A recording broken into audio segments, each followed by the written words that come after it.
inside glowing copper mines where miners extract rich ore from the mountains.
Welcome to the history of Oman, a land where endless deserts meet the sapphire sea, where the scent of frankincense shaped civilizations, where fearless sailors conquered the oceans, and where one of the world's oldest cultures still stands proudly today.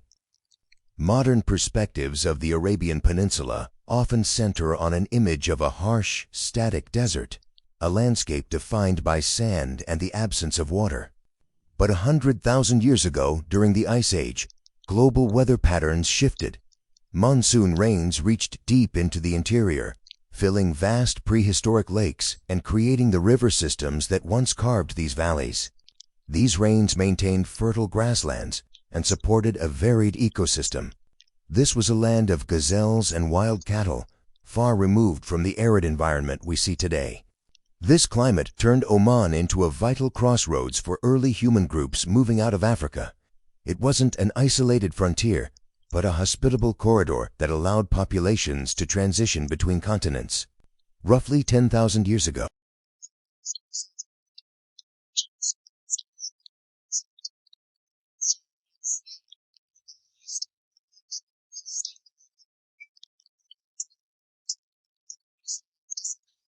leaving behind the flat sand and rugged mountains that define the current landscape. The human populations living here faced an existential choice: abandon the region, perish as the water vanished, or change their way of life. This loss of green Arabia created the specific environmental pressure required to drive human innovation. To stay, they had to master a drying world. As the lakes vanished, early humans had to abandon their nomadic hunting routes. Survival required them to tether their communities permanently to the remaining water sources. They tracked the water to seasonal rivers known as wadis and located natural springs hidden within the rock. Securing life-sustaining water meant descending into deep, rocky canyons, where small patches of vegetation managed to endure despite the surrounding heat. Concentrating populations around these limited points forced the development of specialized skills. They had to learn how to manage every gallon and navigate some of the most difficult terrain in the region. This forced settlement was the catalyst for permanent Omani society. Managing localized water was the essential prerequisite for building a continuous civilization. By the 7th millennium BCE, human response to the drying ecosystem evolved into the Neolithic shift. Communities moved away from hunting vanishing wild game, focusing instead on the domestication and herding of goats and sheep. They developed small-scale agriculture, specifically designed to function within the constraints of a limited water supply. Archaeological sites from this era contain stone houses, central hearths, and specialized pottery. These artifacts are the physical proof that Omani settlements were becoming permanent. These complex structures were built not because the environment was abundant, but because survival in a drying land required a higher level of social organization. With the interior desert expanding, communities moved toward the extreme geographical boundaries of the region to find new resources. On the coast, they learned to decode the rhythms of the tides and the seasonal behavior of the winds to harvest the ocean's resources. These limestone cliffs drop vertically into the water. To survive, people had to harvest the sea from a narrow ledge between the desert and deep. In the interior, they moved into the Hajar Mountains, a territory of sheer rock faces and deep canyons that demanded advanced navigation and climbing skills. Within these mountains, they discovered abundant copper ore, leading to the first experiments in stone extraction and simple metalworking. Being squeezed between the desert and the sea, forced to pivot toward maritime survival and mountain metallurgy, setting the stage for future industry. These specialized communities began an internal exchange of regional goods, shells from the coast and copper from the mountains, linking the various landscapes of the peninsula.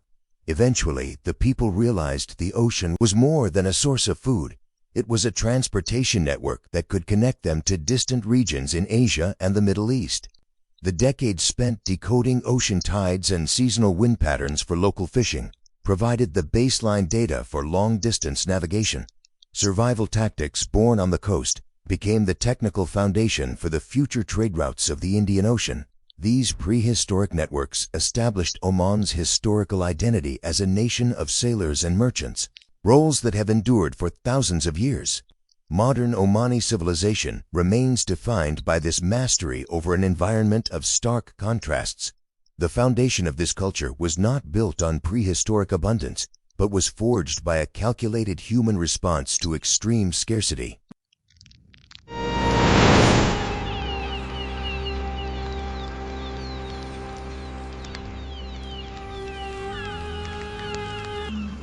"5,000 years ago, Mesopotamia emerged as the center of the ancient world.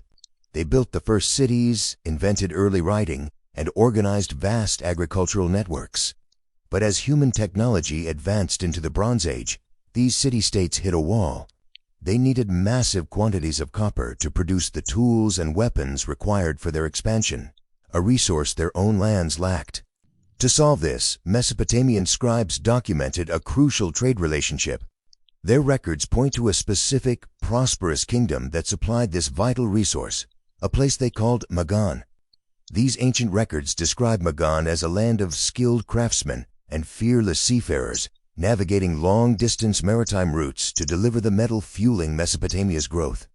A kingdom capable of dominating the global copper trade requires a high level of internal organization. Before they could export to the world, they had to build a society capable of large-scale resource extraction. The origins of that organization lie south of Mesopotamia, in the rugged mountains and coastal plains of modern-day Oman.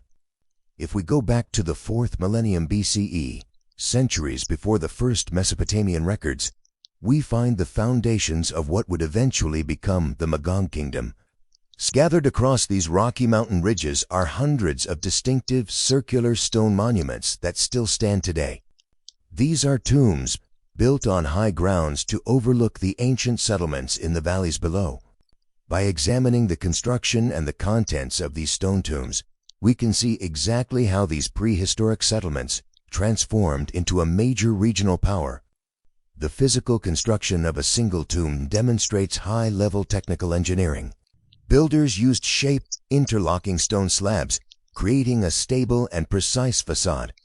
Features like the inward curving walls and the narrow entrance require careful structural planning, showing a sophisticated knowledge of stone masonry. These projects required a dedicated labor pipeline. One group quarried the raw stone, another transported it up steep elevations, and a third handled the specialized assembly. The presence of these monuments confirms that early Omanis had moved past basic survival. They had established highly organized communal workforces capable of coordinating large-scale construction. While the stone walls show their engineering, the interior of the tombs reveals the values that held these communities together. Archaeologists have recovered a variety of grave goods within the chambers, including pottery, tools, beads, and personal ornaments. Interring these objects with the dead indicates that these societies held complex spiritual beliefs and valued the continuity of their families across generations. This emphasis on family and communal identity provided the social cohesion necessary to build and sustain a prosperous kingdom. This same communal cooperation was applied to mastering one of the world's most challenging environments.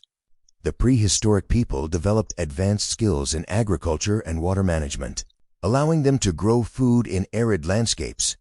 They also mastered herding, expanded into coastal fishing and early maritime navigation, diversifying their resources to ensure their survival. These practical skills allowed isolated groups to grow into permanent, sustainable settlements that could support a rising population. Long before they made contact with other civilizations, the people of Oman had already built a self-sufficient and highly capable infrastructure. The dawn of the Bronze Age acted as the final catalyst that shifted the region's trajectory. Oman possessed massive deposits of copper, the exact material the ancient world's first cities were desperate to acquire. They used their communal labor to mine the ore and their navigation skills to transport it across the sea.